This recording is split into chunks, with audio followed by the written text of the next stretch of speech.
Hello class 9th and 10th। आज की class 9th और 10th या फिर अगर कोई 7th क्लास या फिर 8th क्लास में भी हो तो उनके लिए ये क्लास बहुत ज़्यादा मोस्ट इंपॉर्टेंट क्लास है। ऐसा क्यों बोल रहा हूँ, इसके पीछे रीज़न है क्योंकि लाइन्स एंड एंगल जो चैप्टर है आपका, उसका कॉन्सेप्ट हर एक चैप्टर में आपका जो मेंसुरेशन पार्ट हो गया या फिर एंगल एंड लाइन्स का जो पार्ट हो गया, उस चैप्टर में ये जो कॉन्सेप्ट है वो बहुत काम आने वाला है। या किसी भी एग्जाम की आप तैयारी कर रहे हो तो उसके लिए आपको हर जगह काम आने वाला है। ठीक है, जरा गौर से देखिएगा कि आखिर एक लाइन होता क्या है।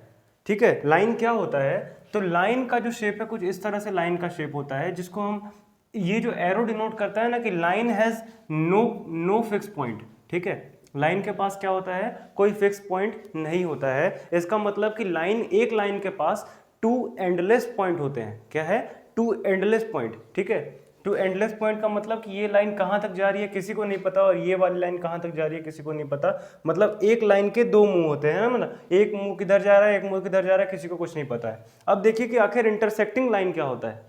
ठीक है, इंटरसेक्टिंग लाइन क्या होता है, अगर किसी लाइन पर कोई दूसरी लाइन आके क्रॉस कर जाती है। ठीक है, क्या कर जाती है, क्रॉस कर जाती है।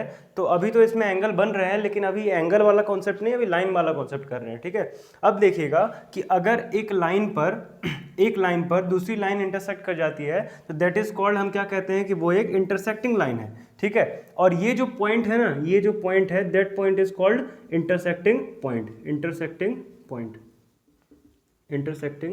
पॉइंट। अब देखना जरा एक चीज यहाँ पे कि नेक्स्ट कॉन्सेप्ट आता है पैरेलल लाइंस। क्या आता है कॉन्सेप्ट, पैरेलल लाइंस। इसको देखना ध्यान से थोड़ा सा कि पैरेलल लाइंस आके किसको बोलते हैं। तो आप बोलोगे कि एक लाइन ये हो गई और जस्ट इसी के एक लाइन ये हो गई। मतलब कि अगर मैं बोलूं कि यहाँ का जो मेजरमेंट है, कहाँ का, ये बीच वाला जो मेजरमेंट है वो बिल्कुल इक्वल होना चाहिए। मतलब ऐसी लाइन जो कहीं भी जाकर इंटरसेक्ट ना करे। क्लियर है, ऐसी लाइन जो कहीं भी जाकर इंटरसेक्ट ना करे, that line is known as parallel lines. मतलब ये वाली डिस्टेंस बिल्कुल सेम रहेगी। आप ही सोचो ना कि अगर सेम डायरेक्शन में दो ऑब्जेक्ट जा रहे हैं, सेम डिस्टेंस में जा रहे हैं, इतने इतने के डिस्टेंस में, तो कभी जाके क्रॉस करेंगे, ऐसा होगा ही नहीं, है ना। तो वैसे ही अगर दो लाइन है तो बिल्कुल अगर सेम जा रही है तो कहाँ से क्रॉस कर जाएगा।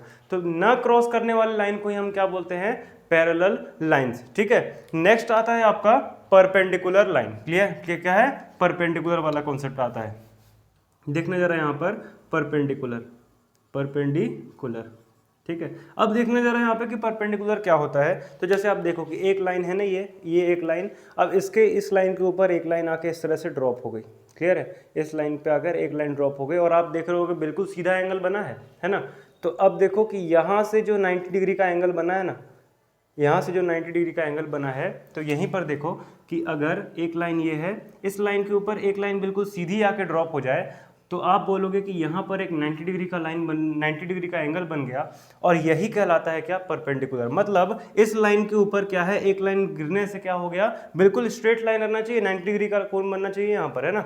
तब जाकर क्या कहलाएगा वो, कि एक परपेंडिकुलर लाइन है। क्लियर है, अब आते हैं हम एंगल के ऊपर। किसके ऊपर, एंगल के ऊपर। थोड़ा सा देखिएगा, है ना, देखना यहाँ पे कि आखिर एंगल क्या होता है। तो आप देखो कि एंगल कब बनता है, तो आप बोलोगे कि एक रे, कौन सी, एक रे जब ये रे का पॉइंट हो गया, है ना, जब एक रे और दूसरी रे किसी भी डायरेक्शन में मीट कर जाए, मतलब दो रे का जो मीटिंग पॉइंट है ये इस तरह से है, तो आप बोलोगे दो रे से मिलकर एक एंगल बनता है। क्या बनता है, दो रे से मिलकर एक एंगल बनता है। क्लियर है, तो आप देखो कि यहाँ पर क्या बन रहा है, एक एंगल क्रिएट हो रहा है। तो इसी क्रिएशन को क्या बोलेंगे, हम एंगल बोलेंगे। ठीक है, दो रे से मिलकर एक एंगल बनता है।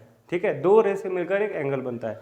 अब देखना कि नेक्स्ट कॉन्सेप्ट आता है आपका किसका, जीरो एंगल का। किसका, जीरो एंगल का। आखिर ये जीरो एंगल क्या होता है। ठीक है, तो जरा ध्यान से देखना कि जीरो एंगल किसको बोलते हैं। तो आप जानते हो, जब ये वाला जो लाइन है ना, ये वाला लाइन जब पूरा, आप बोलो जब ये कुछ ऐसा रहेगा, ठीक है, जब इसी लाइन के ऊपर एक और लाइन कुछ इस तरह से रहेगी। ठीक है, ये लाइन मान लो कि ये लाइन ऐसी है ना, अब ये लाइन आके इसी लाइन के ऊपर बैठी हुई है। ठीक है, तो मतलब कोइंसिडेंस वाला केस है। कैसा केस है, कोइंसाइड वाला केस है। तो अगर एक लाइन दूसरी लाइन के ऊपर ड्रॉप रहेगी तब वहां पे कोई एंगल बनेगा ही नहीं, लेकिन एक एंगल बनेगा, उसका नाम क्या है, जीरो एंगल। क्लियर है? कौन सा एंगल बनेगा? 0 डिग्री का एंगल बनेगा और उसी एंगल को क्या हम बोलते हैं? Zero angle. अब नेक्स्ट आता है क्या आपका? Acute angle. कौन सा एंगल? Acute angle. गौर से देखना है ना, एक्यूट एंगल। एक्यूट एंगल, अब देखिएगा कि एक्यूट एंगल क्या होता है। जैसे एक रे है ना, एक रे है। आप जानते हो एक्यूट का मतलब क्या होता है कि 90 से छोटा, कैसा? 90 डिग्री से छोटा एंगल, है ना, 90 डिग्री से छोटा एंगल होना चाहिए। क्लियर है? 90 डिग्री से छोटा एंगल होना चाहिए और 0 डिग्री से बड़ा होना चाहिए। कंडीशन भी तो है ना, 90 डिग्री से छोटा और 0 डिग्री से बड़ा। तो अब मुझे बताओ कि एक रे है, ये होती है 90 वाली लाइन, 90 वाली लाइन। तो 90 से छोटा का मतलब क्या कि इधर जाएगा ना, इधर जाएगा, और 90 से अगर बड़ा होगा तो इधर भागेगा। क्लियर है? तो 90 से छोटा है तो इधर भागेगा, इसका मतलब कुछ इधर आएगा। तो यहाँ पर पड़ने वाली सारे के सारे एंगल क्या कहलाएंगे? आपके एक्यूट एंगल कहलाएंगे। क्लियर है? एक्यूट एंगल कहलाएंगे। ठीक है, अब यहीं पर देखना है एक और चीज कि ऑब्ट्यूस एंगल किसे बोलते हैं। ये बस एक इंट्रोडक्शन वीडियो है, ठीक है। अगर आप बोलोगे तो मैं पूरा का पूरा एक बहुत बढ़िया से इसका सेट तैयार करके आपको दे दूंगा, पूरा का पूरा बिल्कुल एक एक चीज़ के बारे में बहुत डीप नॉलेज देने वाला हूँ अगर आप बोलोगे तो, ठीक है। अभी तो बस एक इंट्रोडक्शन दे रहा हूँ, मेरा भी और इस लेक्चर का भी, ठीक है। अब देखना जरा कि नेक्स्ट आता है ऑब्ट्यूस। क्या आता है? ऑब्ट्यूस। अब आप जानते हो कि दो रे से मिलकर एक एंगल बनना है ना। तो अब आप जानो कि ये होता है क्या?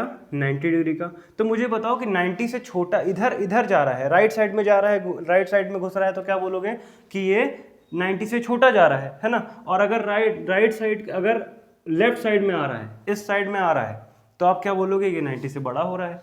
तो इधर देखो कि अगर कुछ इस तरह का गया तो आप क्या बोलोगे? ये 90, ये क्या बन गया? ऑब्ट्यूस एंगल बन गया। इसमें एक क्राइटेरिया क्या है कि 90 से बड़ा होना चाहिए, 90 डिग्री से बड़ा होना चाहिए, ठीक है। लेकिन 180 डिग्री से छोटा होना चाहिए।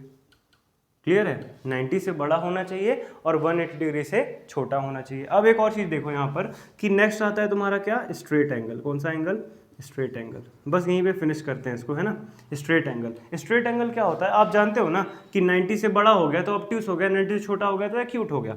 अब आप जानो कि एक रे हो गया ये, अब दूसरी रे, ये वाला जो पूरा ऐसा था ना, देखो ये जो पूरा कभी 90 डिग्री था, कभी एक्यूट एंगल हुआ और कभी ऑब्ट्यूस एंगल हुआ। अब यही लाइन पूरी आके ना, यही जो लाइन है ना, अब पूरी आके कुछ इस तरह से मीट हो गई, कुछ इस तरह से बिल्कुल स्ट्रेट हो गई। तो अब जो यहाँ पर का पूरा एंगल बना ना, that angle is known as straight angle. Clear है? इसी एंगल को क्या बोलते हैं?